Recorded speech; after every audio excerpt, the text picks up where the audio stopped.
So good evening, everyone. It's with great pleasure that the Centro de Ciências da Educação, Artes e Letras da FURB, Blumenau, hosts Professor Bruno de Azevedo from IFSC, also a doctoral student at Universidade Federal de Santa Catarina. Bruno is my colleague and friend since the year 2016, with whom Professor Cynthia Weiler and I share the same academic matter, our dear Professor Dr. Leda Maria Braga Tomic, who is going to watch this lecture later. Bruno's research seeks answers to a much debated topic. Can we manage multiple tasks simultaneously with quality? His doctoral research specifically focuses on the simultaneity of listening to music, reading, and reading comprehension. That's why the talk he's going to deliver next is entitled, Should We Listen to Music While Reading? Professor Bruno's talk is part of the Práticas como Componente Curricular of the disciplina Língua Inglesa 5, whose main objective is to provide undergraduates opportunities to get in touch with the school context and also with topics that have pedagogical implications, such as the one Bruno is going to talk about. Bruno, thank you very much for accepting this invitation. I will now give the floor to the course coordinator, Professor Cynthia Weiler, who will talk a little more about the academic trajectory of our guest speaker, and also provide you with some more details about the organization of his talk. Thank you, Sydney, for organizing this beautiful event. Thank you, Bruno, for accepting Sydney's invitation and for being here with us. Can you all hear me well? Yep. Yes. Cool. So I have the pleasure of presenting this awesome researcher who you guys can see on your screens. So Bruno de Azevedo is a professor of what we call in Brazil Ensino Básico, Técnico e Tecnológico do Instituto Federal de Santa Catarina, campus de São Lourenço do Oeste.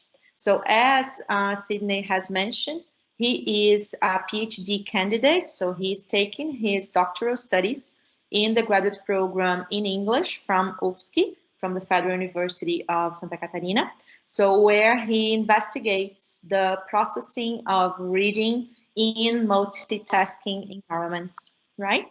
So he holds a master's degree in English from the same program. He is studying his PhD. So he got his master's in 2018. He wrote a very nice master thesis. I had the pleasure to be part of his committee, his evaluation committee.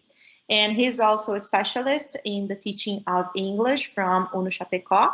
He also holds a trilingual letras degree from Uniarp. And he participated in English courses in Canada for TESOL.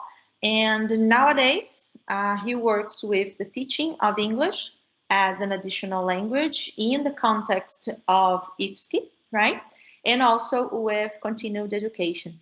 He is part of NEL, which stands for Núcleo de Estudos em Leitura, from UFSC, who actually Professor Leda Tomic is the mentor of the group, right?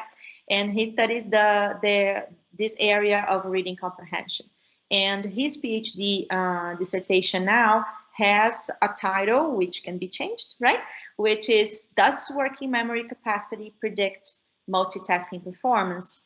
An investigation of reading comprehension in bilinguals hypertext reading while listening to music. Wow, that's a beautiful title. I love titles with questions. Yeah, and he is supervised by Professor Leda Tomic, as Sydney has mentioned. And he also has as a co-advisor Professor Ingrid Finger from the Federal University of Rio Grande do Sul, right? So Bruno has a lot of experience. He has he looks so young, right? So he looks like 20, right? But he has a lot of experience in teaching and in research. So please, guys, take advantage of this talk. I will also take advantage because I love this topic.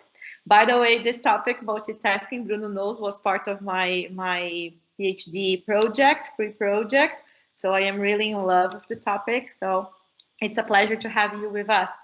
Thank you, Bruno. Thank you, guys. Oh my goodness, it's a real pleasure to be here tonight. Thank you guys for the invitation. Thank you, all the students who are watching me tonight, and other people who are interested in the topic. Okay, so I'm going to start talking to you. First, I would like to ask you, can you see my screen? Yes. Okay, great. Yes, we can. There are 31 students and guests attending the meeting, just for you to know, Bruno. Okay, thank you. And Bruno, I'm sorry, but I will close my camera so you All won't right. be seen, right? So connection will work properly, okay? All right. Thank you. Thank you, guys. I will start talking a little bit about myself so you can get to know me.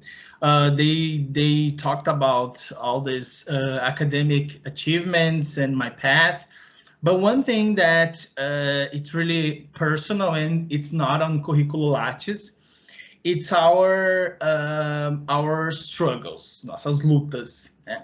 And then here I'm gonna talk to you a little about attention. Attention has always been something that intrigued me because I always had this lack of attention, what people call the ADHD, o TDAH, o transtorno de déficit de atenção e hiperatividade. I was always that person, very anxious and very, always doing a lot of things, a lot of energy, no focus. And then one day, okay, how does our mind accommodate? How can I deal with this? And then I started, like, for personal understanding myself, I started reading about this. And then one day I was at Biblioteca Universitária at UFSC. I remember the day. I don't have a good memory for facts, but I remember the day that I came across with this article, the article that I suggested for a reading, which is the article from Professor Cynthia N. Leda, our advisor. And then they were doing this review on the studies on multitasking. And then I was in the master's at the time, mestrado. And then I thought, well, this should be something that I should investigate because I think this is something that will answer a lot of my questions. Today, I can say I'm almost defending, I'm almost in the end. Tese a gente não termina, a gente entrega, né? Porque é um trabalho não tem fim, né? Deixar a gente fica mexendo anos e anos nele. And some answers I still don't have it, but it's my understanding, my comprehension, my knowledge has significantly increased regarding this topic, okay? So what I'm presenting tonight, it is just part of my work. It's not the whole thing. It is just I would say the heart. It is something that we ask ourselves and people ask me when they know what I am investigating, which is, should we listen to music while reading? Okay, so I'm going to, so you can understand, I'm going to show you the outline of my presentation. Okay, guys, I'm going to start talking about some initial questions and bringing some concepts to you. Okay. And then I'm going to bring some summary of some studies, and these studies, they will they will try to give you the answers that I'm proposing to answer here. And then I'm going to talk about auditory distraction, and I'm going to talk about my study, some methodological issues. Okay, I'm not going over details of my study, okay, because a lot of, for instance, results I cannot still publish. I cannot talk about them yet because I haven't finished the study per se. Okay, so I'm going to start talking about. So the first question I'm going to ask you: what is multitasking? Okay, and you might be wondering, what is multitasking? Okay, and then here we have this timeline. It is called the multitasking continuum, okay? And then we have two names here, the concurrent multitasking and the sequential multitasking, okay? As you can see, guys, in this timeline, the concurrent multitasking, we have tasks, for instance, that happen at the same time, okay? So for instance, driving and talking, listening and note-taking, watching game and talking to a friend. And then here on the other side of this timeline, we have sequential multitasking, which are tasks that we literally we switch between them, okay? Some authors, they like to call this task switching as opposed to multitasking, okay? Because task switch meaning, for instance, you are here reading and then you stop to check your phone. Okay, let's see my Instagram. You stopped one of the tasks that you were doing, and then you continue doing the other task, okay? So here, for instance, in the cooking and reading a book, you're cooking, and then suddenly you just stop what you're doing to just check on the recipe. Okay, the recipe, I have to do this, I have to do that, whatever, okay? So this timeline is defined by the time that it takes us to switch between the tasks, okay? So some authors, they call this multitasking, the concurrent multitasking, they call just multitasking. And others, the sequential, they call task switching because we are switching between tasks.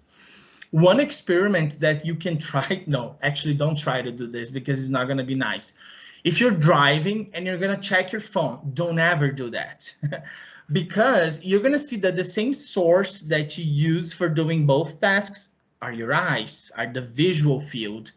So you are going to divide your resources, of your visual resources, to two very complex tasks that demand your attention. So actually, when you do that, when two tasks, they demand the same, let's say, field, the same specialty, then the performance on both tasks, it might degrade, okay? You might have, while, for instance, if you are reading here a text and then you stop reading to check your Instagram, okay, and then you stop your reading and then you go check your Instagram, right? It's a different type of multitasking, okay? So then I'm going to answer to you the question, why study multitasking? What motivated multitasking in the field of reading? So these two reviews say that reading performance may degrade, pode sofrer, in both the primary and the secondary tasks in multitasking. Let's take, for instance, you are reading and then you decide to listen to music at the same time. Your primary task, I would assume, that is reading. Your secondary task is listening to music. And these researchers, they say that performance on both tasks, they might degrade, okay? And then another thing, several studies, they have yielded mixed results. So Fox, Bauman, Fanti, Pashler, and colleagues, they found that the effects of instant messaging while reading, they investigated these issues, okay? Multitasking did not affect actual comprehension, but the execution of these tasks, okay? And then as you were going to see in the text that I suggested for reading, the issue here is that these researchers, they used multiple choice questions as a measure of comprehension. And then there's a section in my work that I just bring all the negative aspects and the issues related to using multiple choice question, because they are a problem solving task. They are inducing the learner, the participant, to the error. Imaginem, você tem lá 4 alternativas. Você tem que selecionar a correta. 3 são erradas. Você expõe 3 vezes ao erro da compreensão. Isso acaba, de uma certa forma, prejudicando a representação mental que se constrói na leitura, certo? So these studies, they have this limitation, okay? And then Lin and colleagues, they investigated the effects of video content, conteúdo dos vídeos, on reading comprehension. And then it depends on the type of video, okay? I'm not bringing the details of these studies. I'm going to provide the slides for you. If you are interested, you can go over these studies and take a look, okay? And you can read the articles that we're going to publish about this study later, okay?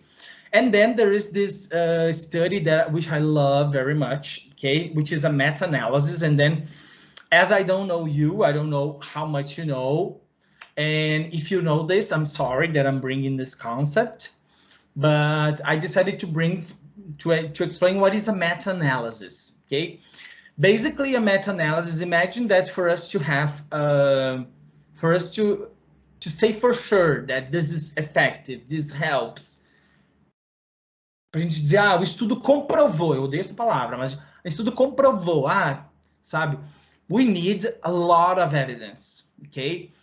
Meta-analysis, what does it do? It takes several studies, runs the statistical again, the statistical tests, in order to have the effect of this, okay? So I brought this definition for you that a meta-analysis is a method for statistically combining the results of studies that are included in a systematic review to come to a conclusion about the overall effects of an intervention. Meta-analysis tells you not just whether there are significant effects, but about the direction, positive or negative, and the magnitude of the effect, how strong they were, okay?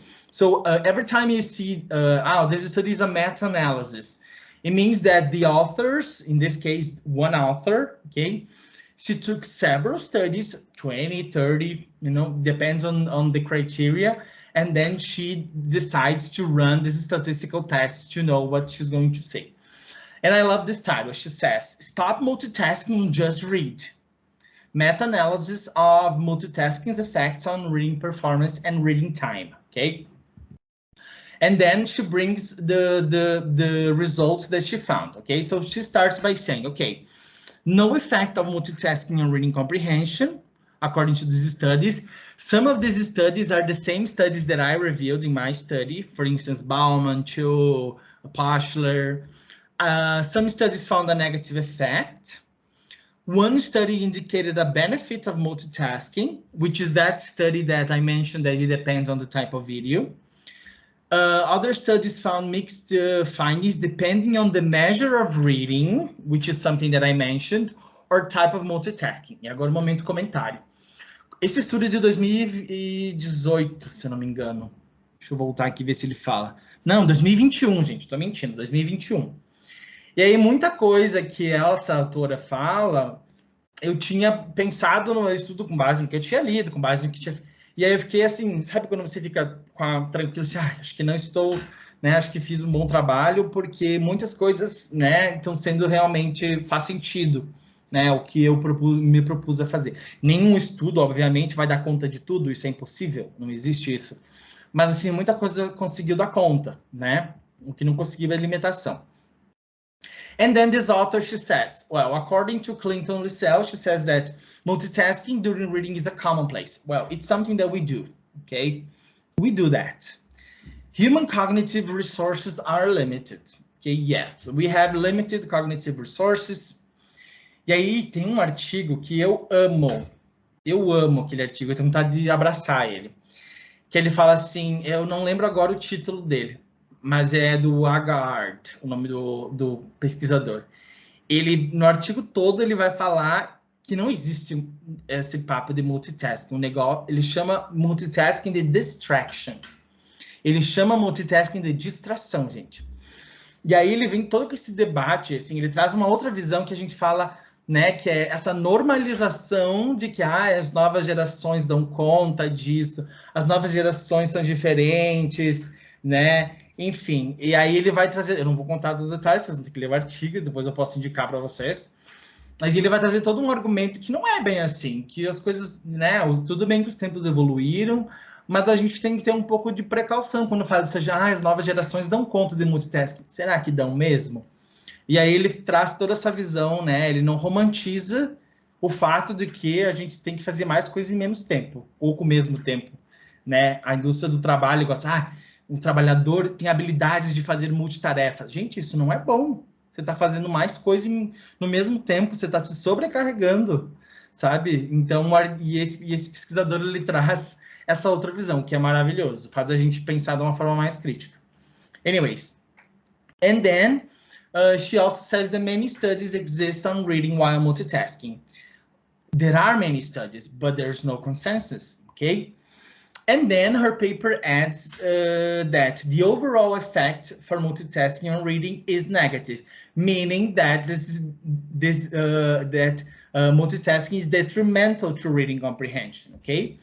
Multitasking when reading time is limited is detrimental to comprehension, meaning that when time was controlled, people took longer to read, and this is obvious because we take more time because we have interrupted, because we have to go back, because we have to do a lot of things. Okay, multitasking has a greater negative effect when reading from paper than screens, and this is very intriguing because lots of research says that, and I thought about that when I conducted my study, that reading on the screen would be more detrimental to comprehension because we click, we go to another page, we get more distracted. But then this author, she says that, well, when we read from paper, we move our bodies, we go to another place. If I'm reading an article here and then I go to check something on the computer because I need a dictionary, I'm changing and then this would cause distraction. It would not be good for comprehension, okay? And self-paced reading times are longer when we are multitasking, okay? So, what do we know about listening to music while reading, okay? Because this is a common practice, okay? Especially if you are studying in a public library, if you're working in a room with several people, and then you want some way somehow to deviate the other noises, or because music is enjoyment is something that you're going to do as a reward because you're doing a task that you don't like, So what do we know about this? Okay, I'm going to start talking about the Mozart Effect. This is where all, I cannot say that this all began, but it was a very significant field and area of research, okay? So there was these researchers, Roscher and colleagues, that they advocated for a Mozart effect. What is this? Well, this consisted of some improvements, okay, in spatial reasoning ability due to listening to Mozart for 10 minutes a day, okay? So your spatial abilities would improve, would get better if you listen to this Mozart for 10 minutes every day. The so-called this Mozart effect, it led many researchers to investigate this field, this issue. But a recent meta-analysis showed that these improvements were due to arousal, excitação, essa emoção que trouxe, que é trazido pela música, certo? E que na verdade não havia um efeito Mozart, que sim que esse efeito era devido de toda essa composição. E aí as pessoas que são experts em música vão saber explicar isso melhor que eu, porque eu não sou músico, né? Mas devido a todos esses aspectos, me fugiu a palavra agora. Não vou lembrar a palavra agora, que compõe a música, certo?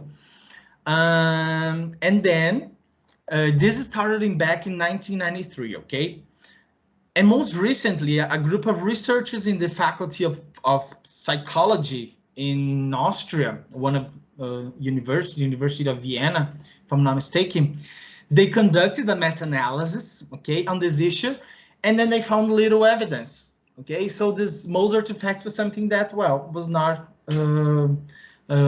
something that continued to be investigated because the issue, was resolved. Okay, and then badly, okay, the guy who started, and not started, but he was one of his model is one of the most influential of working memory He started with this, but the concept working memory did not come from him. So these studies on the effects of speech, noise, and music in the serial recall of verbal material. Então, eles queriam investigar esse Salame. Uma vez eu vi um vídeo do Badley contando, ou eu li, porque ele adora nos artigos ele contar história, né? Os artigos dele sempre começam com a mesma história, né? Quem lê ele por anos já sabe a vida dele de cor, né? E aí ele vai contando toda essa, que acho que esse Salamé, essa é uma mulher, se eu não me engano, era uma postdoc student que veio da França e foi no laboratório dele, e aí eles por anos ficaram fazendo pesquisas sobre essa recordação de material verbal de uma forma, né, seriada, uma forma ordenada, certo? Serial recall, minha tradução ficou bem ruim, enfim, acho que vocês entenderam melhor em inglês. And then they studied the difference that instrumental and vocal music made in the serial call of verbally presented digits in 1989, okay? And then they found that lyrical, and then when I say lyrical music, I'm not saying música lírica, okay? I'm talking about music that contains lyrics, que contém letras, okay? Lyrical music was more disrupted in relation to instrumental music and silence. So this was kind of the beginning of this issue, okay? There is this study from Johansen, 2012, eye movements and reading comprehension while listening to preferred and non-preferred study music. These researchers, they were interested in, okay, does it make a difference for us to listen to the music that we like or do we don't like in studying, reading, okay? And then they set out to investigate this issue, okay? And then they had 4 conditions. Listening to preferred music, uma música, né, que os participantes preferiam. Listening to non-preferred music, under a cafe noise, and in silence, okay? Just before I go over, just to explain to you what is an eye tracking study. So this an eye movement study. As you can see here, we have 2 pictures of an eye tracker, okay? I once participated in this study that the eye tracker was the first picture, the picture on, I think it's on your right, my left, which is a camera that is on the computer. You cannot move because the camera records the movements of your eyes and tells you the behavior, how you are processing while you're reading, okay? We have the fixation, which is the fixation. It is the moment that we actually read. We are actually decoding. We are actually, we are not just moving our eyes through the page. We are actually, you know, stopping. It's not the word stopping, but it is the moment that the eye captures the letters and accesses meanings and etc. And then there is the saccadic movements, which is this yellow line, where is the movement that our line does. In the saccadic movements, it is just when our eye goes, you know, from here to there. And then there is the return sweep when we go back, you know, or you can call this regression. This is one type of eye movement. There is the other type here where you can see that the red zones is the, you know, where participants took longer reading. So this gives an idea for researchers of the processing, you know, how you are behaving while you are reading, okay? So this study, these authors, they had hypothesized that like the music would be better for comprehension. But on the which actually did not happen. But on the other hand, it did not impair the non-like conditions. So, for example, as you can see here, they expected that eye tracking experiments would show longer fixations. Okay, fixation is the time that you spend reading the word. More regressions, or going back to the words that you already read, and more second pass readings, which did not happen. Okay. Participants performed more poorly in listening to non-liked music, which seems evident, right? In relation to the silent condition. So in relation to silence, okay? And background noise of a cafe, but did not show any significant results. So here we have some evidence that, liking or not, music, because this is obvious, guys. When we are going to read or study, we are going to pick music that we like, right? We're not going to listen to songs that we don't like, unless you are studying at a place where there's song in the background and then you cannot choose. Then this makes a difference, okay? Here we have another meta-analysis from Kempf and colleagues, okay? It summarizes the impact of background music. Listening to background music seems to interfere with reading and memory tasks, but seems to have positive effects on emotions, and especially motor behavior, such as sports performance. Eu gosto muito desse estudo e eu gosto daqueles estudos, acho que vocês já devem ter percebido. Existem lojas, se você vai em alguma loja ou no shopping, tem uma loja, não vou falar o nome, né? Porque eu não tô vendo merchan, você que nem Big Brother, né? Big Brother, se não estão me pagando, eu não vou fazer propaganda. Mas tem uma loja no shopping que tá sempre com a música mega alta e a música upbeat, música animada. E aí uma vez eu li um artigo que falava sobre consumer behavior according to music. Essas músicas upbeat, bem animadas, música de festa, ela induz ao consumo. Ela leva as pessoas a comprarem mais. Então, eu passei a observar como que são as lojas. A última vez que eu fui para São Paulo, eu até conversei isso com um amigo meu. Eu falei assim, ó, presta atenção na música dessa. A gente entrou para olhar numa loja, não entrou para fazer compras, né? Que, enfim, são caríssimas lojas. E aí a gente entrou para olhar essa loja e eu falei, presta atenção na música. Olha como essa música tá animada. Olha como tá alta, como ele não consegue conversar, que parece uma balada. E ele, pois é. Eu falei assim, isso aqui é para fazer a gente comprar. Aí ele ficou fascinado, né? Assim, gente, mas você não é professor de inglês? Como é que você sabe isso? Foi bem engraçado. Então, e aí tem, por exemplo, se você tá fazendo um esporte, né? Pode ver, se você procurar no Spotify, vai ter playlists para corrida, para HIIT, para crossfit, para musculação, sei lá, né? Porque dependendo do estilo musical, da batida, ela vai induzir mais movimento, né? E isso aí tem implicações, então, para a leitura, né, gente? Se a gente pode pensar, será que eu posso pegar uma música de zumba enquanto eu estou lendo um artigo científico? Né? Será que ela vai induzir a mesma resposta? Né? E aí tem diferenças individuais nesse sentido. Preferência. Então, vejam que preferência já é uma diferença, que a gente pode dizer, né? Tipo, se você gosta ou não gosta, o estilo que você gosta, enfim, né? Porque tem gente que... Aí vai surgir inúmeras pessoas dizendo, mas eu consigo estudar com metal. Ok, mas tem a ver com a preferência daí, né? E aí, essa que é a diferença individual que a gente pode considerar, certo? Aí, these authors, Kempf and colleagues, they found that reading might be more disturbed by one kind of music than another. More by vocal than instrumental. Aqui a gente já começa a ter evidência que música com letra, né? Lyrical music is more detrimental than just noise or white noise or binaural beats and etc. More by jazz music than classical music. So you see, jazz music, and then here, the musicians can help us. The properties of the song, the arrangements, the way that the song is put, is organized. I don't know if organized is the word. It makes a difference, okay? And one reason that I did not choose classical music for my study is because it has many variations, and then it has this very upbeat moment. So I chose for my study a song that is more neutral, let's say, than classical music, okay? So the effect of music tempo, okay?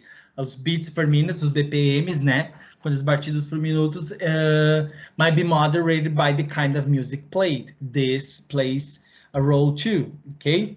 So, some things that we might take into consideration. Tempo, ok? Quantos BPMs tem? E aí tem vários estudos falando quais são os tempos, se é moderato, se é alegre, se é... E aí existem inúmeras classificações, e aí, para o meu estudo, eu tentei encontrar uma intermediária, que não fosse muito muito down, muito lenta, e que não fosse muito batidão, que fosse uma no meio termo, porque aí, né, enfim, na minha revisão de estudos, eu achei ali que a música mais moderada, ela tinha uma resposta melhor para a compreensão, certo? Loudness, o volume. E isso é bem difícil de controlar num estudo como o meu. O meu estudo foi um estudo remoto, que foi no meio da pandemia que eu coletei dados.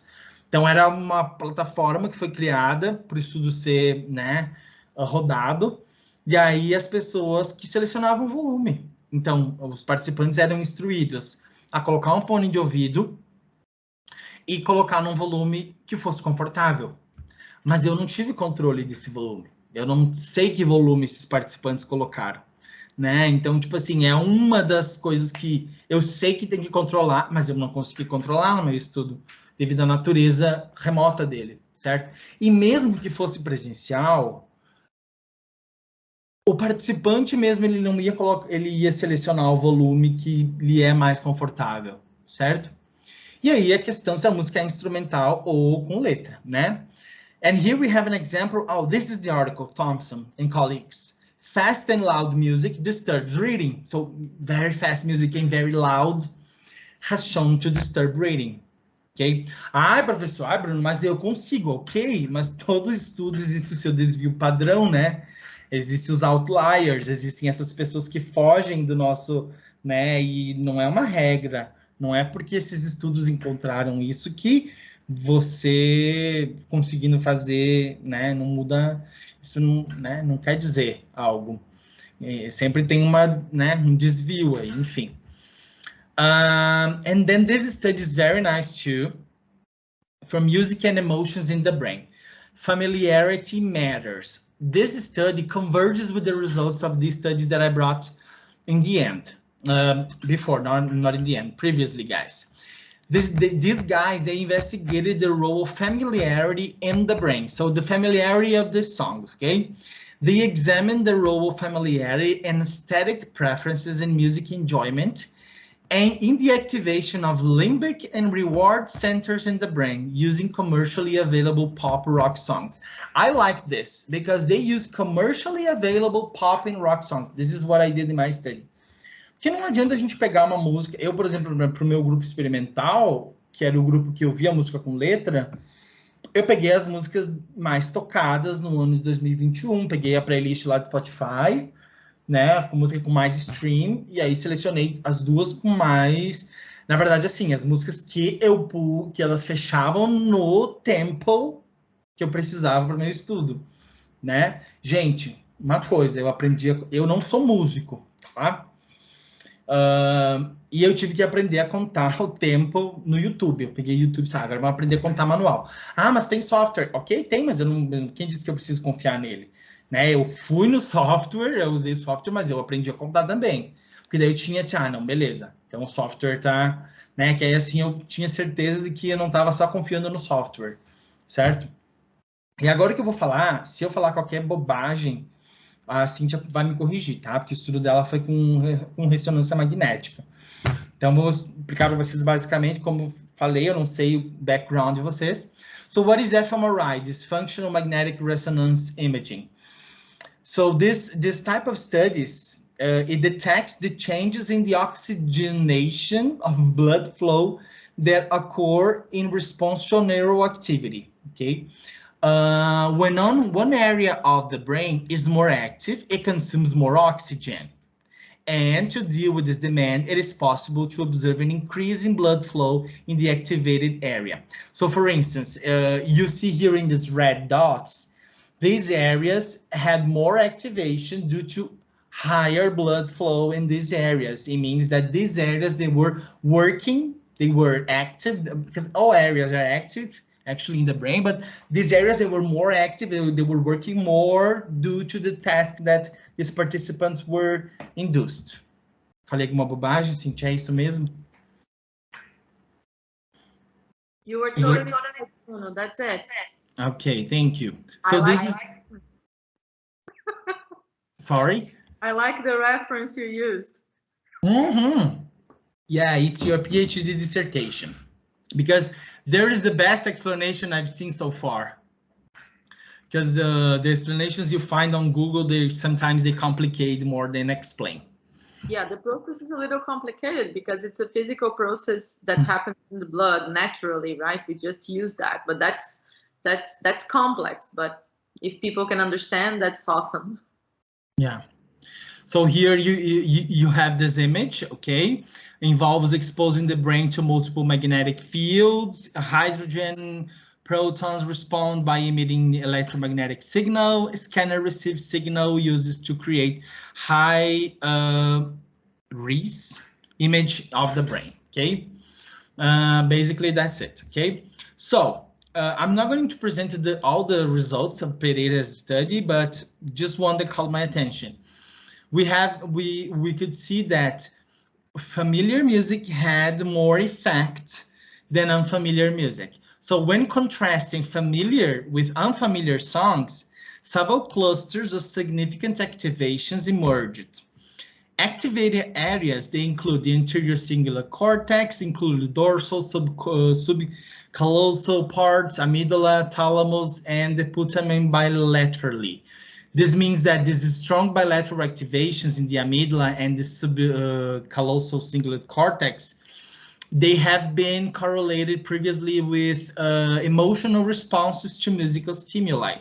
So here, these researchers, they could see that these areas of the brain that are related to happiness, to excitement, to whoa, you know, they were more active during familiar music, okay? And like the music too, okay? I think this is the last one, and by far my favorite study. Auditory distraction during reading, a Bayesian meta-analysis of continuing controversy, okay? From Vasile and colleagues, ok? Inclusive, esse Bernhard Angeli, ele já esteve na UFSC, já fez algumas palestras na UFSC, o nome dele já vi por aí, né? Um pesquisador conhecido. So, the summary of the findings. Background speech, noise, and music all had negative effects, indicating distraction, on reading comprehension accuracy. The magnitude of these effects was small, but still, guys, highly reliable, meaning that there was a very high probability that these sounds are detrimental to reading comprehension, okay? Auditory distraction effects measured with reading comprehension did not generally differ between adults and children. So meaning that adults and children might suffer from this. Background speech, noise, and music had a very small negative effect on reading speed, okay? And what are the implications, okay, of this study? So a summary of the studies is that lyrical music, música contendo letras, and intelligible speech, ou seja, a fala que você consegue compreender, né, que seja inteligível, não um murmúrio, tá? Were equally distracting. Então aqui já tem uma evidência de que the presence of language is a factor that contributes for auditory distraction. Lyrical music was more distracting than non-lyrical music, okay? Intelligible speech was more distracting than unintelligible speech. Então, tipo, o murmúrio pode não te atrapalhar tanto, certo? And environmental noise was more distracting than acoustical noise. But there was no reliable difference between non-lyrical music and acoustical noise. Em uma coisa que é importante a gente falar aqui. Eu não trouxe aqui, mas eu estava pensando já tarde. Sobre funções executivas, né? O que são as funções executivas? Tá, não sei onde vocês estão agora, mas, por exemplo, eu moro do lado de um hospital. Vou dar um exemplo para vocês, tá? Isso é real, eu moro do lado de um hospital. Agora tá silencioso, mas durante o dia eu escuto bastante barulho de carro, de ambulância, tarará, e aí tem as pessoas que vêm da região para ser atendido no hospital, tarará, tarará.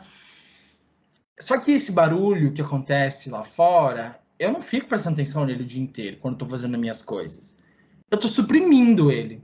Então, o que a gente faz? A gente suprime um estímulo sonoro, foca em outro, né? E aí, quando você para, e aí, provavelmente agora que eu falei, vocês pararam para prestar atenção no barulho da rua, né? E aí você, ok, então você está switching, mudando para outro, né?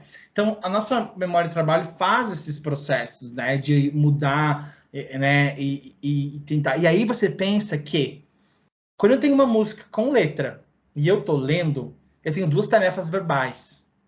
Duas tarefas que estão competindo por recursos cognitivos aí.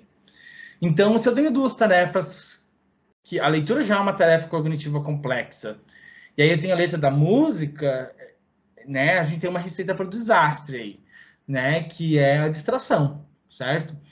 Então, por exemplo, aí eu sempre vou dizer, depende da tarefa que você está fazendo. Vou dar um outro exemplo para vocês, que esse estudo me trouxe muito conhecimento para mim. Quando eu tô, sei lá, trabalhei o dia inteiro, tô cansado.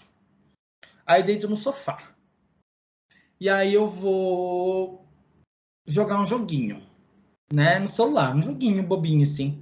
E aí eu ligo a TV num podcast ali. Aí eu fico ouvindo podcast. Se chega a notificação do WhatsApp e eu vou responder, eu automaticamente perco a parte do podcast. É incrível. Porque eu tô com duas tarefas verbais, entendeu? A escrita, processado, ler o que eu tô, né, planejar o que eu vou escrever, né? E aí, obviamente, não vou ter recurso para ouvir também, né? Claro que pode ter pessoas que tenham diferenças individuais aí, mas aí é o momento que eu, né, não vou prestar atenção nisso que eu tô fazendo, porque outro exemplo que acontece muito aqui, se eu tô lavando a louça, por exemplo, eu gosto de colocar um podcast, porque aí eu tô fazendo uma tarefa mecânica que não demanda recurso cognitivo, manual, e eu estou prestando atenção. De novo, se chega a notificação no meu celular e eu vou ler, eu perco aquele trecho do podcast. Né? Então, depende... Então, o que eu aprendi com isso? Depende do que eu vou fazer, eu sei que trilha sonora. Ok, lavar a louça, podcast. Eu vou fazer faxina, música animada, porque eu odeio fazer faxina, então preciso dar um up aí, né? Um reward aí, música animada. Eu vou estudar, sons binaurais, que aí vai me dar mais concentração, certo? Então, assim, gente, depende, você volta playlist para tudo, depende do que você vai fazer, né? Esse conhecimento vocês têm que ter de si, certo? E aí, o que esses, né, para finalizar este estudo, né?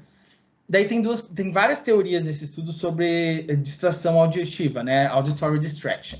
So the two largest distraction effects were found for lyrical music and intelligible speech, which is consistent with two theories here. The semantic interference hypothesis, that means that the semantic properties of irrelevant speech can interfere with building the semantic representations of the text that is being read. So meaning the semantic properties of what you're listening interfere with the semantic relations that you're building while you're reading. Okay, they fight. So in a series of experiments, they found that the disruptive effect of unattended speech was due to the semantic properties, meaning of the speech, rather than just phonological features. And then the interference by process by Marsh and colleagues, it occurs when the background sound interferes with the process that is important for the main task. For example, in a reading task, the semantic processing of minimal speech would interfere with the task because reading also requires semantic processing to extract the meaning of the text. So what is the distinction between these two theories? The interference by process means that the distraction occurs because processing meaning of the background speech depends on the same processes used for extracting the meaning of what is being read. Então imaginem que é o mesmo exemplo de dirigir e olhar a mensagem no celular, não façam isso, tá? Você precisa dar visão para os dois, você não vai, sabe? Mas eu estou fazendo isso aqui. Gente, sabe, pode passar uma criança na frente do teu carro nesse milissegundo que você olhou uma mensagem, sabe? Então é muito perigoso isso, né? Claro que se não acontecer nada, se tiver tranquilo o trânsito, beleza, né? Eu consigo fazer. Ok, porque não aconteceu nada, né, meu anjo? Se passar um animal, passar uma criança, passar uma pessoa na frente do teu carro, já era, né? Ou se parar um carro. Se parar um carro com tudo, né? Enfim. Então, é o mesmo exemplo aqui, usa o mesmo canal, digamos assim, né? A mesma fonte. The Semantic Interference é a mesma analogia se muitas pessoas usando a mesma Wi-Fi numa casa, né? Congestiona. The Semantic Interference Hypothesis. The semantic properties of the speech cause the interference. Okay? So, to finish, before we go to the questions, the aspects that I consider in my study. So the general objective of my study is to investigate whether listening to lyrical music containing lyrics, impairs reading comprehension of a hypertext in proficient bilinguals. Some specific objectives are to investigate whether listening to lyrical music interferes in literal comprehension and inferential comprehension, because inferential comprehension is believed to be more demanding cognitively, okay? I have other research questions in my study, but they were not relevant to our talk tonight, so I didn't bring them. These are relevant. Okay, so these are the ones that I approached. Okay. My study was a between subject design, meaning that the participants that were in the control group were not in the experiment. The control group read a hypertext while listening to instrumental music. So it was not silence, guys. It was instrumental. And the experimental group, they read the hypertext while the same hypertext listening to lyrical music. And then I chose this binaural beats focus, this playlist from Spotify, because the properties, the auditory properties of binaural beats, there are several studies saying that they are beneficial for concentration. Okay, so let's investigate. And then I put this on my control group. And then for the experimental group, I chose this today's top hits from Spotify. So the control group, I use Alpha Thoughts, 107 to 114 hertz. It has 101 BPMs, and binaural alpha sinus, 120 BPMs. If I'm not mistaken, the range is from 100 and 120, the tempo, okay? That is appropriate for not disturbing comprehension. And then the experimental group, they had the Levitating from Dua Lipa, 103 BPMs, and Save Your Tears from The Weeknd, 117 BPMs. I instructed my participants to use an earphone, which I do not know if they did that. I hope so. And set this volume at a comfortable volume for them to read, and you know. Here are some of the references that I used, okay?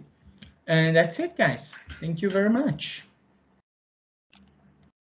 Question time.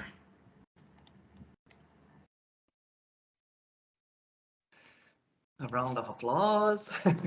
First of all, congratulations. Thank you. Thank you.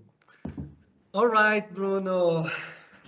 Bruno being Bruno, delivering a very academic talk with his peculiar, spontaneous way, letting our students feel comfortable, very comfortable. They were talking in the WhatsApp groups about many of the topics you mentioned.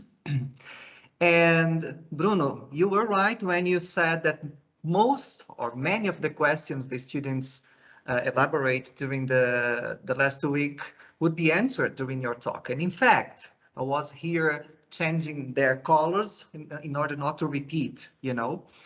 All right, so let's get started. And students, I know I have the questions here, but it would be very nice to see you and to hear your voices, you know, to have this more, you know, welcoming atmosphere here. So Nicole da Rocha Paganini, I would like to invite you to open your camera and ask your second question, the one about the fascinating thing. Could you do that, please? Is your camera and mic working?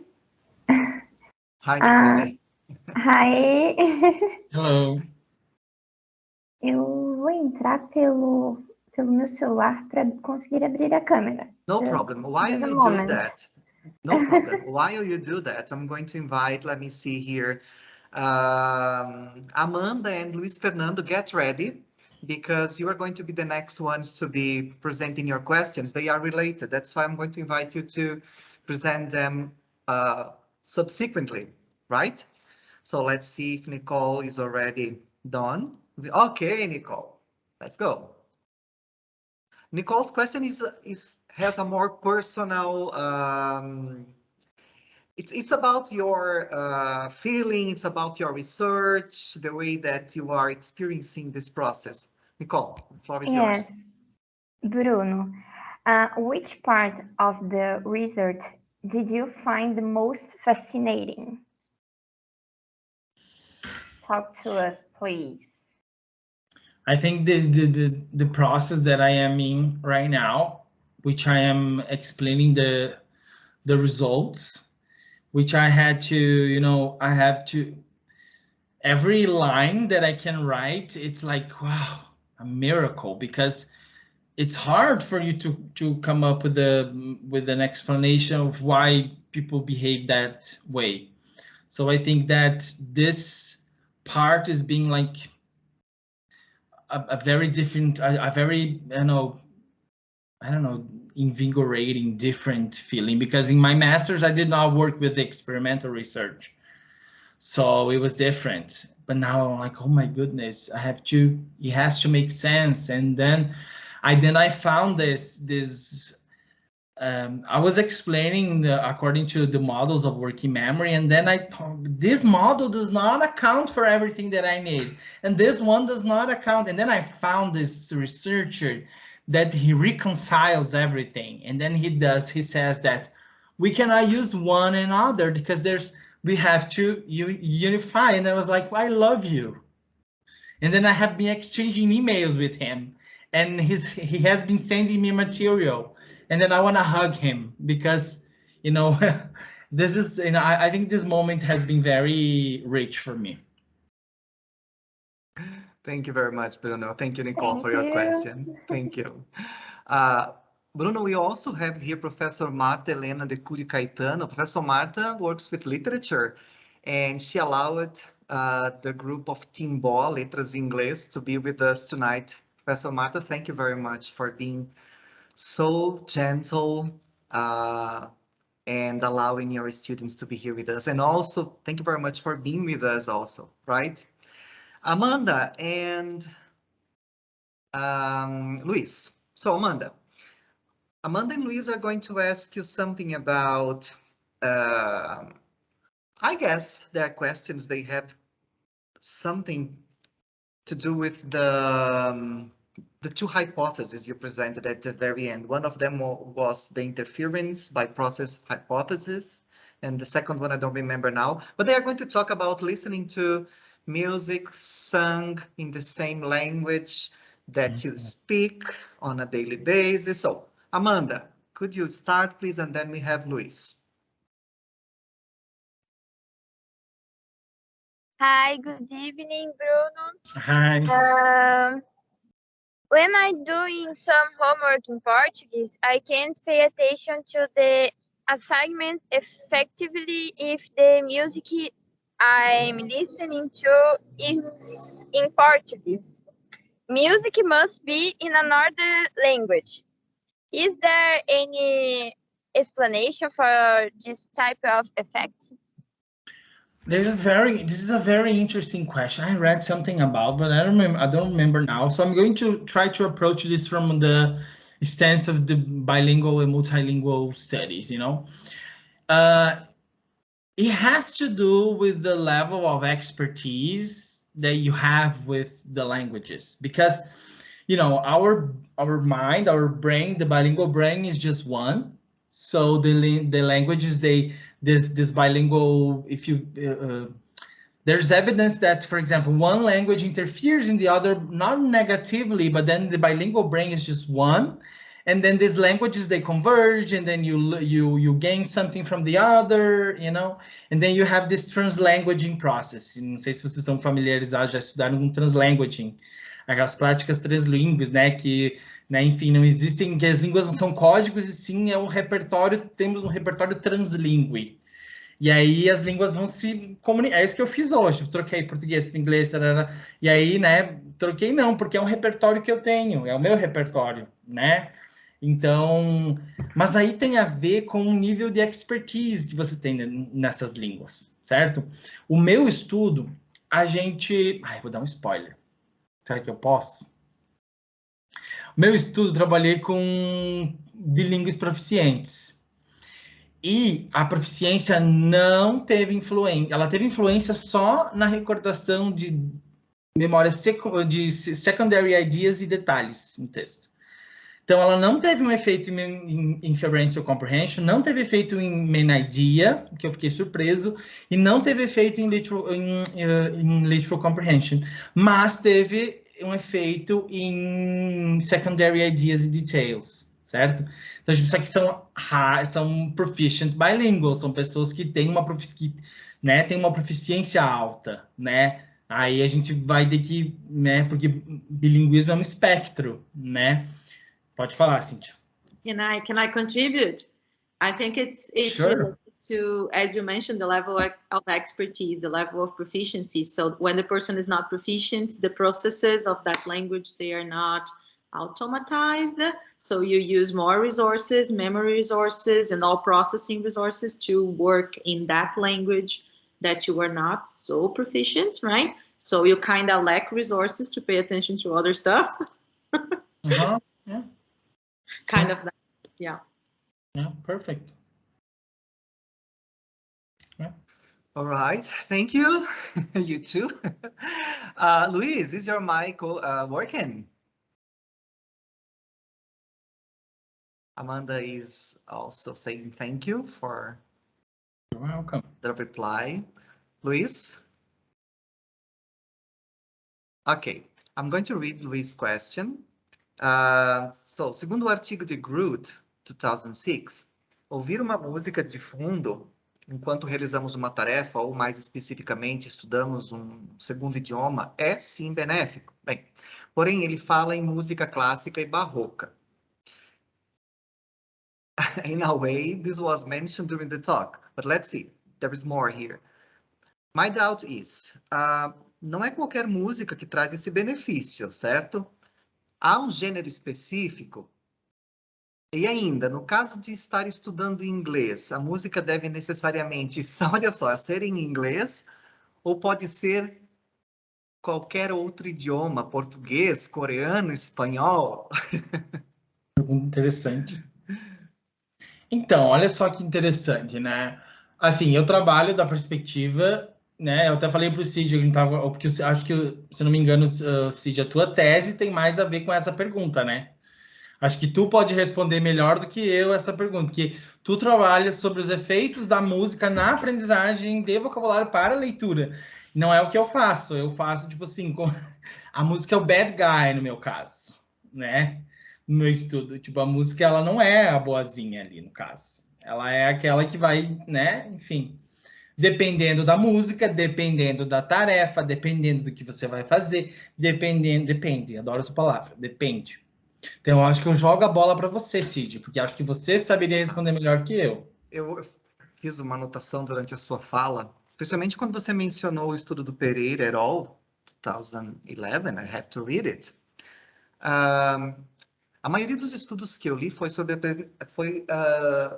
aprendizagem de vocabulário, comparando dois tipos específicos de grupo. Um grupo que aprende vocabulário através da leitura em prosa, prose reading, a leitura como ela é feita normalmente, e aprendizagem de vocabulário através do canto, quando você adiciona o elemento melodia, tempo, ritmo, e aí vem também, né, o fator emoção, que eu abordo um pouquinho na tese. A maioria desses estudos mostram que singing helps the better when there is repetition. Because if you don't repeat, you know, the melody and all that structure, the student has to split his attention among pronunciation, sounding tuned, reading and comprehending what he is reading at the same time. So you have to somehow automatize the musical features of the song. Otherwise, this can be detrimental. So repetition is necessary. You have to automatize the musical elements. Otherwise, that can be problematic.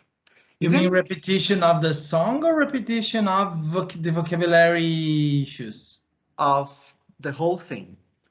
Yeah, because repetition is something, you know, if you take... Vou fazer aqui, eles fazem propaganda. Vou fazer a lei da Tomit agora. Se você pegar o meu artigo de... Ela vai assistir isso, depois ela vai ver. E aí ela vai me... Ela está aqui no WhatsApp. Ela vai me deixar de lado, né? Se você pegar o meu artigo de 2000... Não, mas tem um artigo meu, que tem os 2 artigos que eu publiquei sobre a dissertação, eu falo sobre essas questões, eu e a Leda falamos, né? A gente fala sobre essas questões, o que se precisa para que o vocabulário seja, o que os livros didáticos, que é que eu trabalhei, precisam ter, repetição e encontros significativos. Então, a música, querendo ou não, ela é um encontro significativo. Porque eu cansei na minha vida ter músicas que eu aprendo vocabulário, porque tem por exemplo, qual que foi? Eu lembro daquela música da Katy Perry, Roar, quando saiu, eu não sabia o que era Roar. Eu aprendi por causa disso. Eu lembro daquela outra da Miley Cyrus, agora, né, enfim, eu vou trazer todo o pop. I Can Be Tamed. E aí, tamed é domada, né, que ela foi a fase rebelde da Miley Cyrus. Então, tipo assim, foram palavras que eu aprendi por causa dessas músicas, mas porque era significativa, entendeu? Sim. Então, acho que ele converge esses aspectos da música com a literatura de aquisição lexical. Eu diria isso. Não basta repetição, né? Precisa ter significado. Não basta. Só, né? Pode ser repetição, e às vezes pode ser um encontro. Tem pessoas que falam, precisa de mais que 20, beleza. Mas às vezes um encontro é tão significativo, gente, você não esquece nunca mais. Levels of processing. The levels of processing. Acho que o ponto é a relevância, né? O que é relevante para mim, né? Depende. É que eu volto no depende, né? Depende do teu objetivo, né? Enfim. Ok. Bem, vamos para a Letícia Campos Klug. Letícia, Letícia vai perguntar algo aqui relacionado a noise environments. Eu sei, Bruno, que você falou durante a sua palestra, mas a Letícia também tem uma questão sobre anxiety disorders, né? Se talvez você leu alguma coisa a respeito. Letícia, vamos ouvir tua voz. Let's hear your voice. Hello, teacher. My camera is open. I can't see you. I cannot see you. I'm trying. Okay. But I will ask, okay. Right. So, knowing that there are people who find it easier to concentrate in noisy environments, for example, musicians who have been working with musical instruments for years, but also that concentrating while reading is a very difficult task because these activities are processed in the same area of the brain. Are there characteristics or habits that make listening to music while reading a positive option? For people with anxiety disorders or just stressed who need to clean their minds, is listening to music while reading or studying a good activity, or could it disturb them? Good question, but I don't know the answer. Because anxiety, depression, and this psychiatric disorders are really not my field, so I wouldn't know the answer. But you made several questions. This is one question. You had another one. The first one, can you repeat it? Can you maybe rephrase it? The one about musicians? Yeah, the musicians that can focus on noisy environments. Is that it? Yes.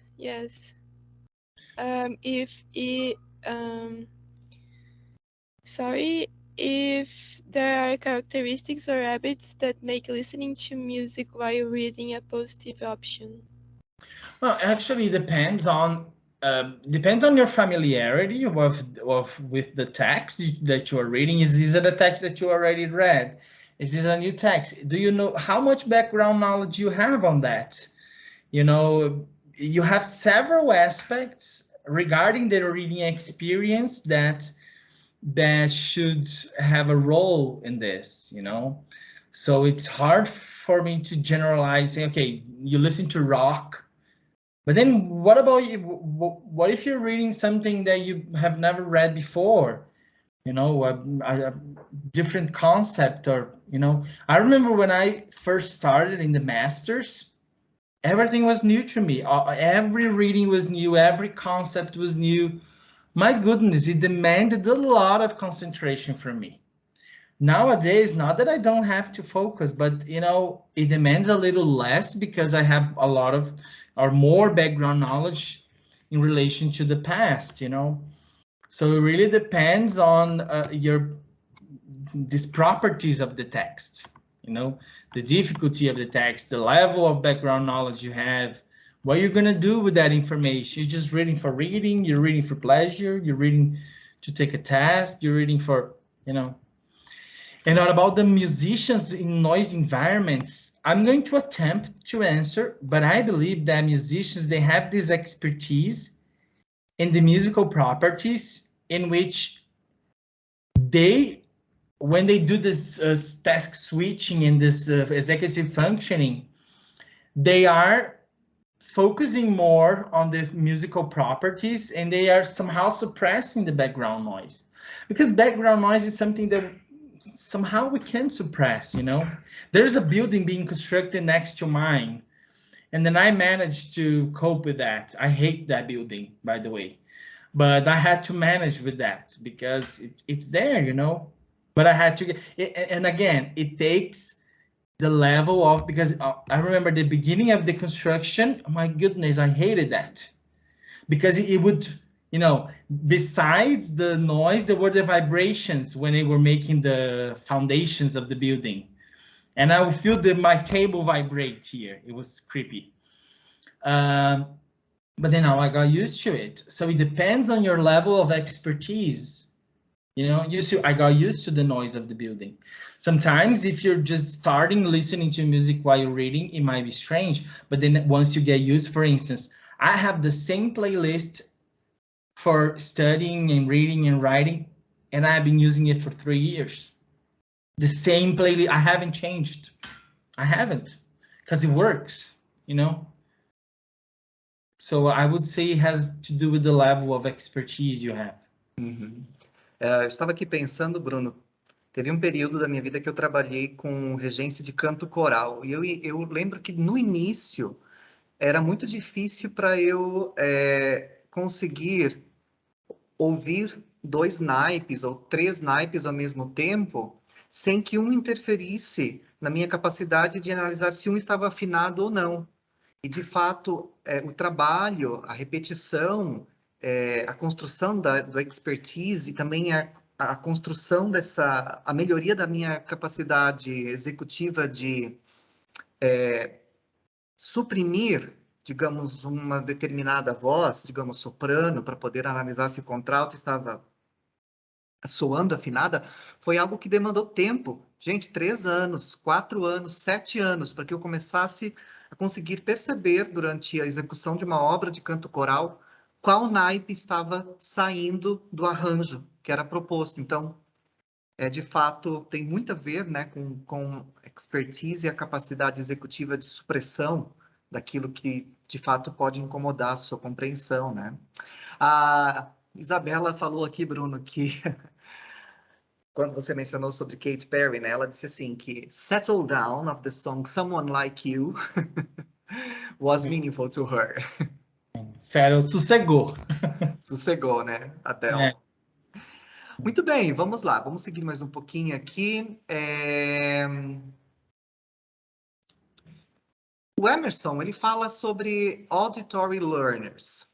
I guess he's talking about people who learn the better via, you know, who are not so dependable on visuals, right? So, Emerson, it would be nice to hear your voice, to see you also, could you please ask this question?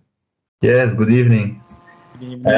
My question is, like, if would auditory learners take advantage of listening to music while reading? I have no idea. This is something you could investigate on your TCC. Do you have a TCC? No, we don't.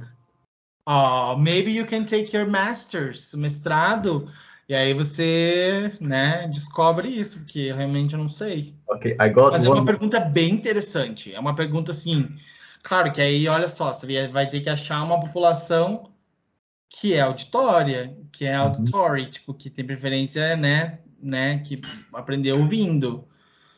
Não é tão visual, enfim, mas é bem interessante, bem interessante. I got one more question. It's like, how music can improve cognitive performance while reading? Like, what is the impact, like, of when you are listening to music while reading? How music can improve cognitive performance while reading, and also what is the impact of, like maybe memory, if it's related. We know Bruno's stance already. The song, the music is no, but for example, I would advocate for binaural beats, sons binaurais, because the frequency and that the song is put, there are several studies saying that it helps concentration, and my studies show that first. And I take advantage personally, from this song. But your question is very complex, and I don't know if I have the answer to it. Emerson has very tricky questions. Yes, like I read some papers. One of the, like, it is linked to personality types. Like, I don't know how to explain that.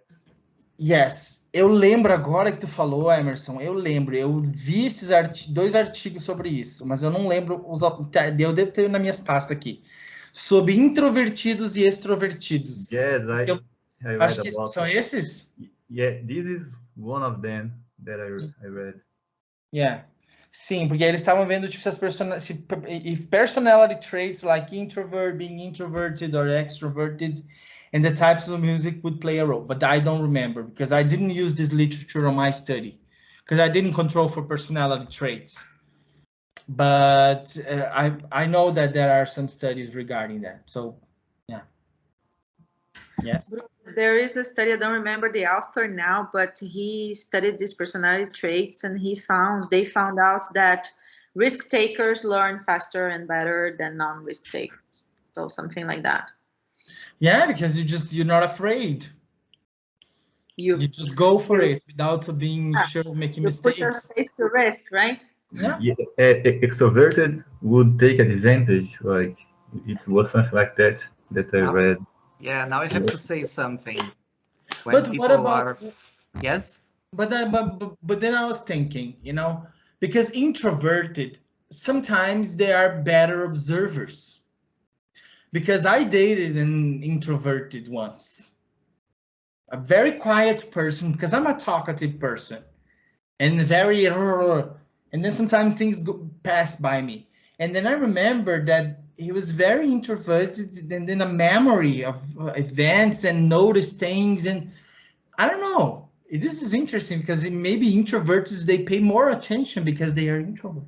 They're just observing everything that you do. In a fight, this is terrible because they remember everything. Algo bem interessante que está na minha revisão de literatura da tese, fala exatamente sobre isso. Quando você está tomado por, digamos, um certo medo da situação na qual você está, você presta mais atenção aos detalhes. O foco da sua atenção, it narrows. Because you don't want to commit mistakes, because you want to get protected. E na leitura, isso pode ser positivo no sentido de que você não vai cair na ilusão da compreensão. Você presta atenção aos detalhes do texto sem criar inferências extremamente risk-takers. Você sabe? Quando você cria... Elaborative, like, or Isso. predicting inferences that are... Então, assim, ao mesmo tempo que quando você é um risk-taker e você tem essa curiosidade, e você cai no mundo das inferências e você não tem medo, você tem né, essa vantagem de ver mais e de explorar mais,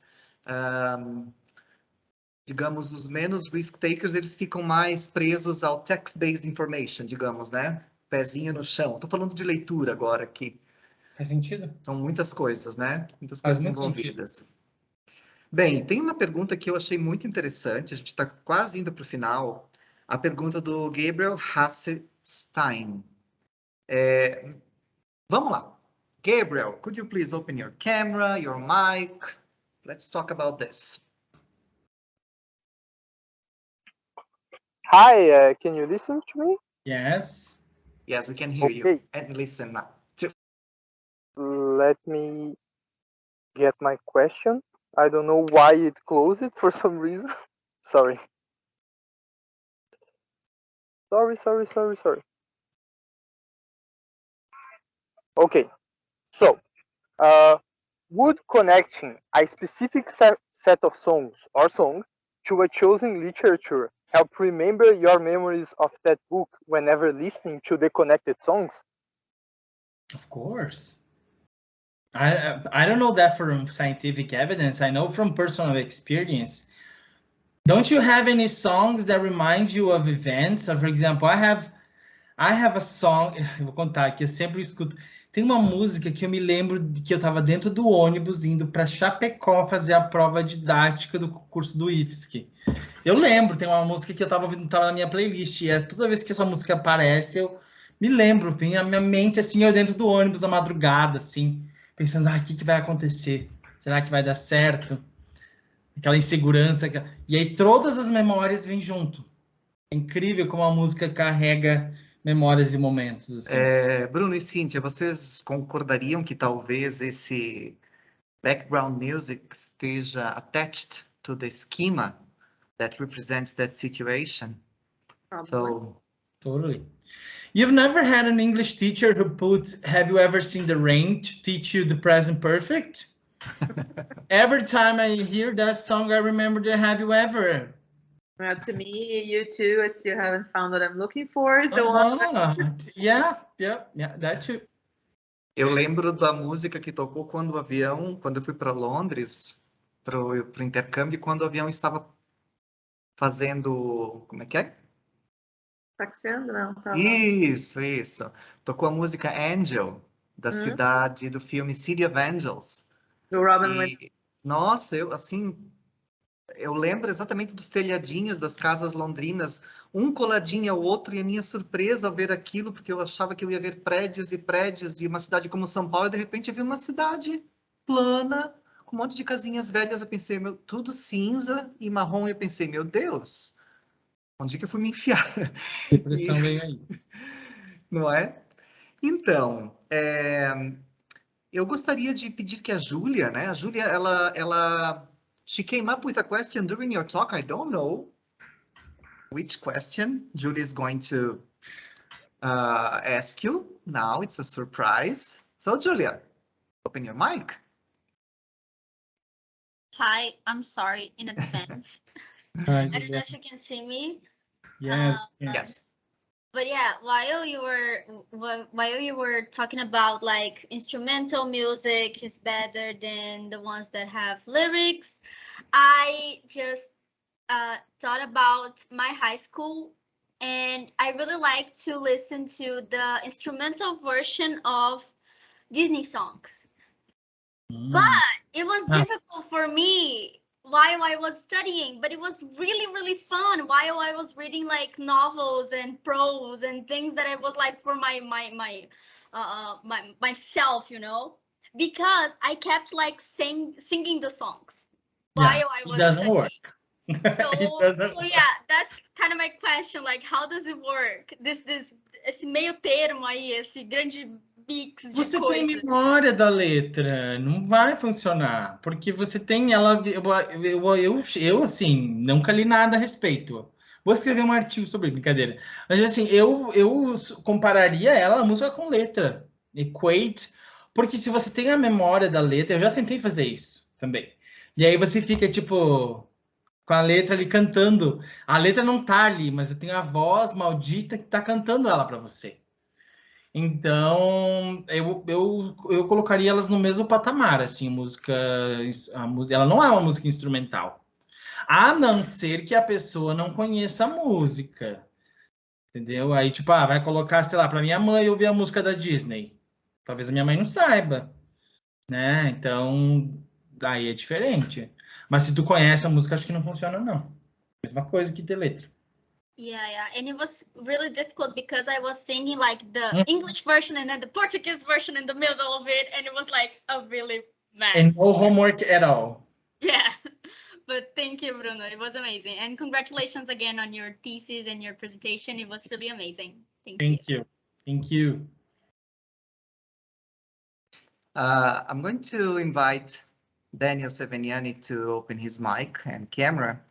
And maybe this question can be shared between Bruno and Cynthia, or because he's going to, it's something that maybe goes a bit beyond your topic. And also, Isabella Fusinato, I'm going to ask you to also open your camera and mic, because they kind of extrapolate the talk. But we know that when we are reading to our texts, sometimes we get interested in certain topics that are not directly related to the topic, but they are somehow they're sparkling our curiosity. So first of all, Isabella, the one about routine activities. Hello, are you seeing? Oh, hello. Yes, Okay. We can see you. Yes. She's a musician, Bruno. Yes. Okay. My question is, besides listening while we're reading, I have a doubt. Have you read about any study about specific kind of songs for specific types of routine activities? So there is any influence about listening to music, listen songs, listen to music while are you going to sleep, for example? This helps, this doesn't help. Okay, I don't know. I came across some studies, and actually, if I'm not mistaken, Johansen, which I mentioned, he does that. He talks about music not to sleep. He talks about music for sports, for buying. Yes, and you talk about that. Yeah, about consumer learning. About sleeping, I've never heard, but I know that there are some playlists binaural beats for sleep, and then this binaural beats, it's a different beat from the beat from focus, because I compare them. Yes. So they, they have different frequencies, and they are supposed to have. But for example, if I listen to a piano song for sleeping, it would be disturbing because it's too, dun, dun, So I guess it all converts to the properties of the song and your preference. Sometimes, guys, I fall asleep watching YouTube videos. Yes. Sometimes I'm not. Some people, a lot of doctors, and they say, oh, for you to have a perfect evening, a perfect night of sleep, you must turn off all the screens 1 hour before, blah, blah, blah. It doesn't work for me. Yes. I work with my cell phone in my hand. I know that's not healthy. Yes. And my sleep is just fine. Yes, and that I work with teenagers, and they talk they sleep, they sleep during they are listening to music. So I don't know if it's a good thing, it's not a good thing. So What if you? I would advocate that. Well, if it's working, you know. Yeah. For me, Bruno, I can't. I am the doctor prescription person, so Okay. I cannot sleep with songs because I pay attention to the lyrics. I don't have a TV in my bedroom because I cannot watch TV. I think I have some kind of disorder of attention because I cannot sleep. I have to pay attention to language. So it's crazy. So I think it's related to personal preference, right, Bruno? If it's working. Yeah, I think it has to do with the personality traits. Besides Okay, that, teacher, 1 minute, please. Sure. Besides that, I was thinking during your presentation about the effects of pandemic and the classes. We are doing homework while we are watching or listening the teacher talking something. And a lot of times I think about the past, and I don't know if I really comprehend what really the teacher wants to show me, but I remember about some words and some topics, but I don't know if I was just doing that thing, if I would be better now. I don't know. Sometimes this kind of study is important too. There are some studies about the multitasking during the pandemic. I saw one about multitasking during online meetings, you know, because you're listening. I did that many times because I remember it was the year of the meetings. My goodness, how many meetings we had. And then meeting, and then, well, I have to do some stuff. And then I was multitasking. I knew it was not nice, but I was doing it. So, and there are some studies, multitasking habits while online meetings, but I haven't read the whole study, so I don't have anything to contribute. But if you look for it, like multitasking pandemic on Google Scholar, you definitely find it. Yes, of course. Thank you so much. Thank you, Isa. Eu acho que agora a gente está tendo a oportunidade de leverage this. Né? Nós temos eventos online. Por exemplo, hoje para mim está super gostoso estar aqui com o Bruno nesse formato, porque a gente está tendo aulas presenciais já também. Então, assim, é novidade para mim, né? Estar aqui nesse momento. Eu lembro que no ano passado chegou um ponto que estavam começando a ficar um pouco cansativo, assim, né? Mas 2020 ninguém mais aguentava evento online, gente. Exatamente. Se abria a geladeira, tinha uma live lá dentro. Eu tinha medo de pegar o suco e uma live. Aguentava mais. Então, as duas últimas perguntinhas, tá? Eu vou pedir que a aluna Luana, de Timbó, abra o microfone. E você, Daniel Seveniani, porque vocês, de uma certa forma, as perguntas de vocês, eu acredito que elas tenham relação com as funções executivas da memória. Apesar de eles usarem os termos cérebro aqui, né? Mas vamos lá, Daniel. Could you start, and then Luana, as soon as Daniel finishes his question, you can ask yours. You can ask in Portuguese. There is no problem today. Daniel?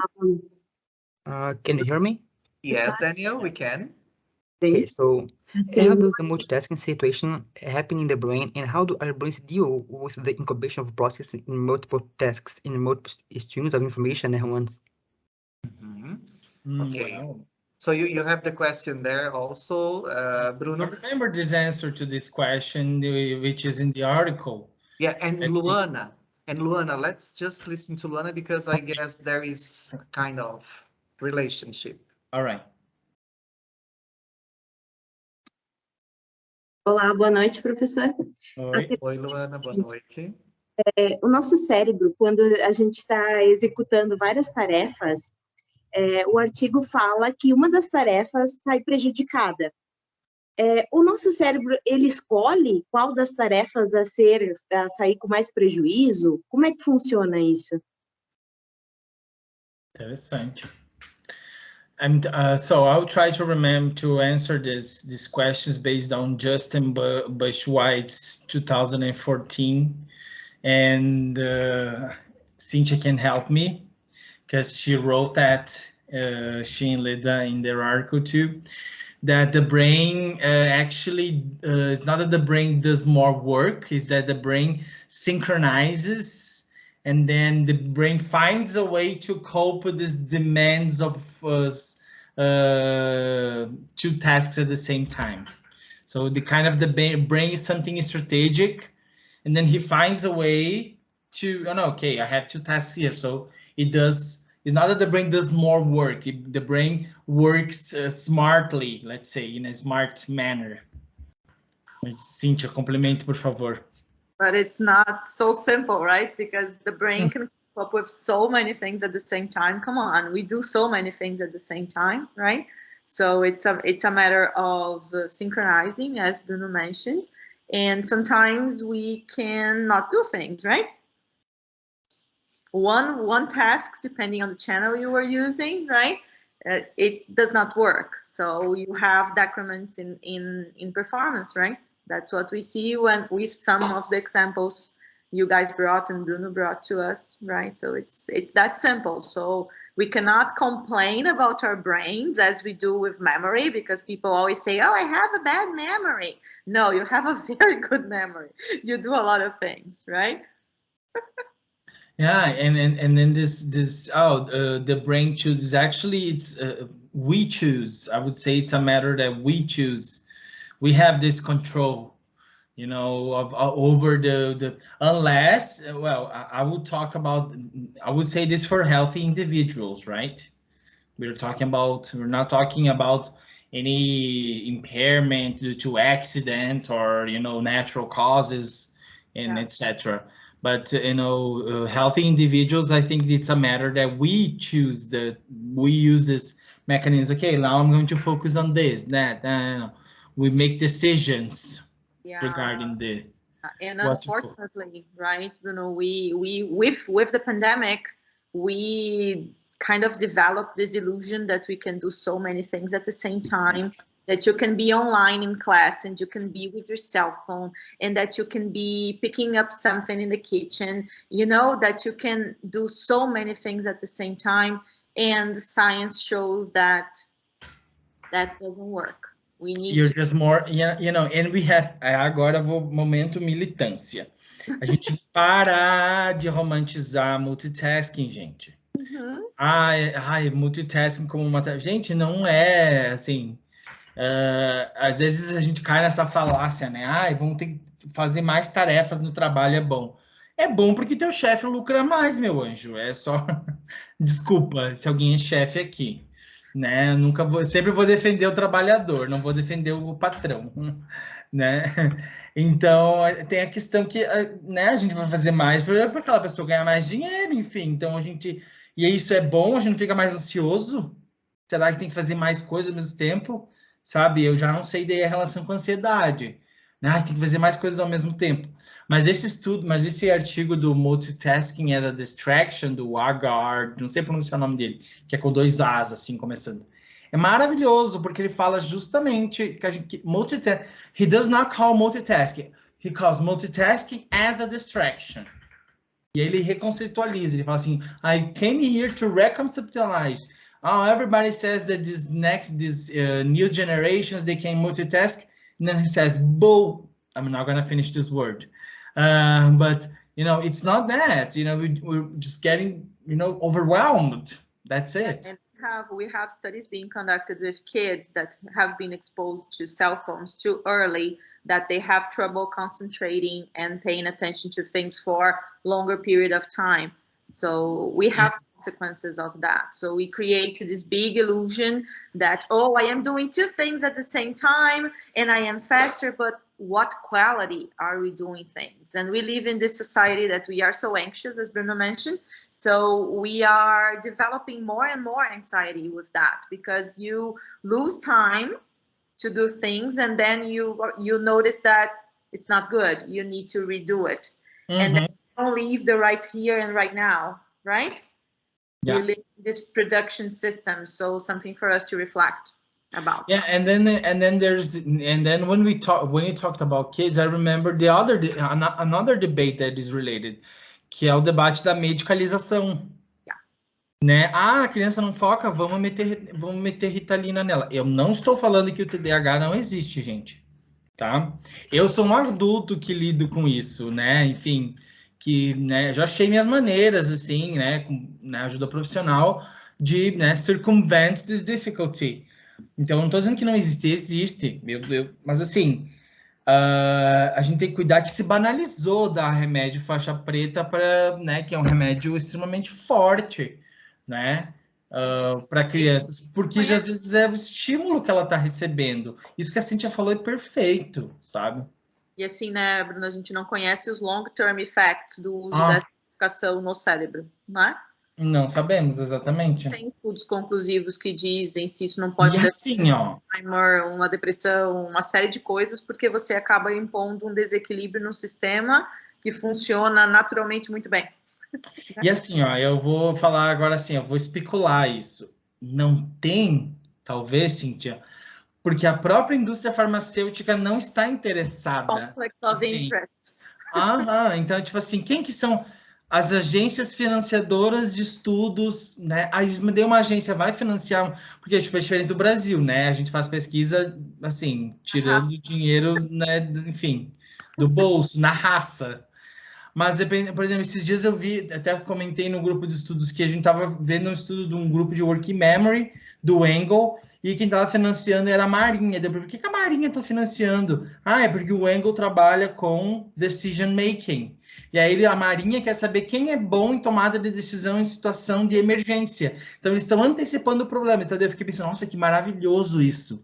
Eles estão antecipando o problema. Aí eu te pergunto, será que a indústria farmacêutica, que ganha, não sei, trilhões, milhões, está interessada em financiar estudos sobre longo, né? Enfim, não é minha área, daí não é essa área de, não, eu posso estar falando uma grande besteira. Estou falando isso como cidadão aqui, não como Bruno.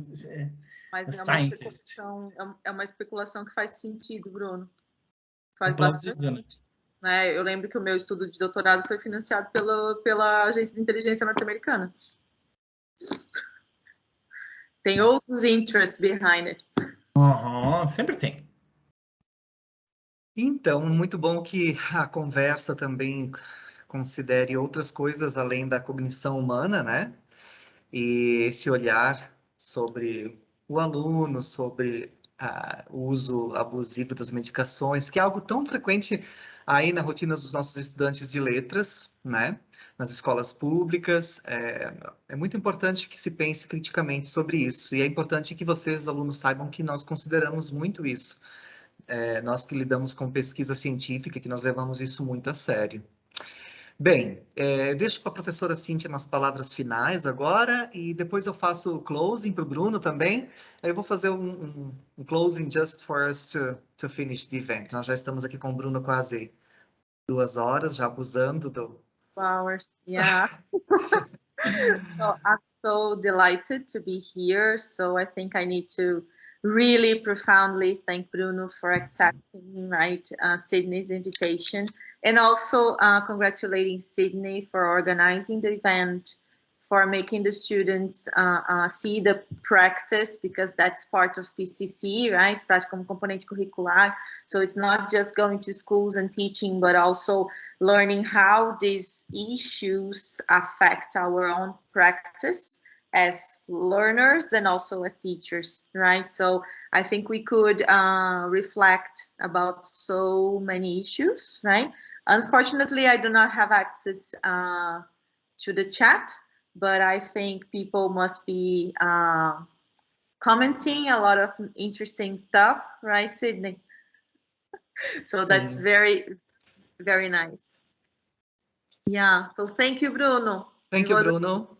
Thank you guys for the opportunity. Thank you all for being here, for asking your questions. I'm sorry if I could not answer all of them, but you could, some of your questions I might not have provided the answers, but you can go on the journey of scientific experimentation and find out by yourselves. You know, it would be very interesting. Yeah, and Bruno, I have to confess that I got very happy by your indication of the paper, because we write things and normally people do not read them, right? So thank you.